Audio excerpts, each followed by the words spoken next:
कालीगंज जी जा रही हूँ। रामचंद्र जी ससुराल में गए हैं जनकपुर। जय दीन राम जनकपुर आए हो, जय दीन राम जनकपुर आए, देखन आई सारी दुनिया, सीताराम से भजो। अरे देखन आई सारी दुनिया, सीताराम से भजो।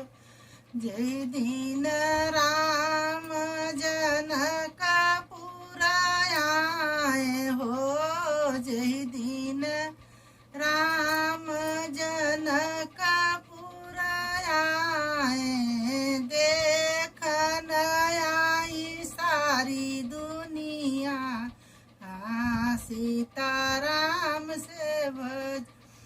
56 भोग बनावे राजा जनक जी हो, 56 भोगवा बनावे ले जनक जी। चननार गरी रगरी ठहर देवा मई हो, चननार गरी रगरी ठहर देवा।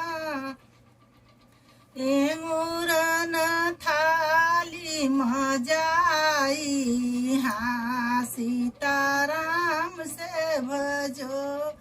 अरे एंगुरन थाली मजाई, सीताराम के भज। जेवन बैठे न वो चारु भैया हो, जेवन बैठे वो चारु भैया, देथी सखिनी सब गारी, सीताराम से भजो। अरे देथी सखिनी सब गारी, सीताराम से भजो। दिल सखिया दिल आजू की राती गारी, अब नाही आऊ ससुरारी, सीताराम से भजो। हंसी हंसी पूछती माता कौशल्या हो, हंसी हंसी पूछ माता कौशल्या, कैसी ललन ससुरारी, सीताराम के भजो। अरे कैसी ललन ससुरारी, सीताराम से भज। ससुर हमारा तीनों लोक का मालिक हो, ससुर हमारा तीनों लोक का मालिक, सासु गंगा जल पानी, सीताराम से भजो।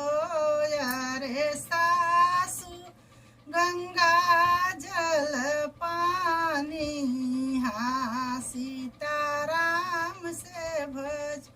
9 महीना पूता मोरे कोखी जन्म हो, 9 महीना पूता मोरे कोखी जन्म, कबहू न कैल बड़ाई, सीताराम से भज।